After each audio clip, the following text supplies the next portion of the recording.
right, something I failed to mention as I was talking about Brussels sprouts, I talked about starting them on heat or without heat. Forgot to mention about light. So in my greenhouse, I have fluorescent lights and I have LED lights, and I have bulbs that are 6500K or as close to that as possible.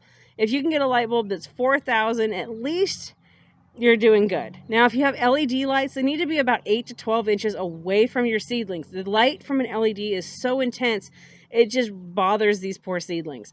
Fluorescent lights can be as close as about 2 inches from your seedlings. And the reason you want them so close, I know it sounds crazy. Why do you want this light so close?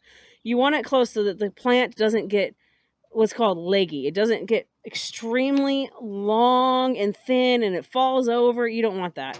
You want to have the light right there so they're compact. They have to put out those leaves and they're robust. It's going to be the healthiest plant you can possibly have. So yeah, in my greenhouse, it's like that. Now, if you don't have a greenhouse, obviously, a lot of people do not. And if you don't have special garden lights, and don't go spend your money on those garden lights at the store. It's not worth the money.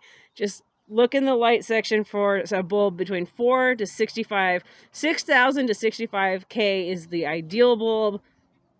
Go with one of those. You do not need to spend 3-4 times as much on a grow light. I've experimented with grow lights. The plants did just as well with normal lights as they did with grow lights. No difference in my lighting. Now, if you do not have a light, you can put it in your house, like in a southern facing window or somewhere where they get lots of light. That's the key, is they got to get lots of light. Now, one of the things you're going to notice is your plants start to reach and get leggy and reach toward the sunlight. So like if I have it in something like this or whatever you've got it in, one day I'll have it like this, and then I'll turn it. So then the plant has to go this way, and then I'll turn it, and then, just keep turning and adjusting that. So the plant has to kind of do this number, and it's going to make it so it doesn't quite get as leggy, and it's going to strengthen that plant up a little bit. That way you just don't end up with a complete mess.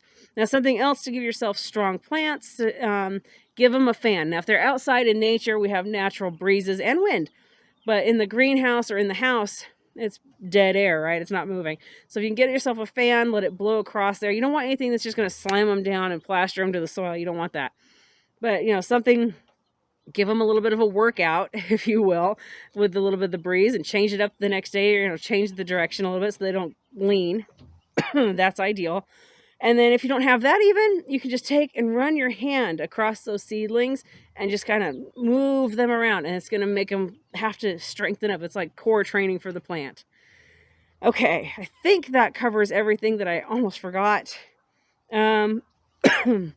Recovering from a cold.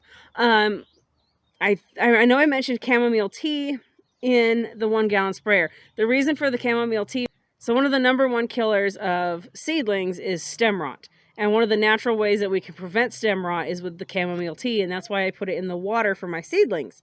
It just naturally helps to prevent that. So if you end up with stem rot on your plants, pretty much your plant is toast.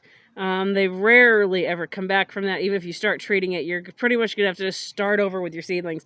And so that's why I add the chamomile tea to my water. And while they're in the greenhouse or in the house or wherever, if they're a seedling, they are getting watered with that. I'm not playing around. I've seen some rather large plants get it. So it doesn't hurt them. It's just doing everything to help them. So why not use it?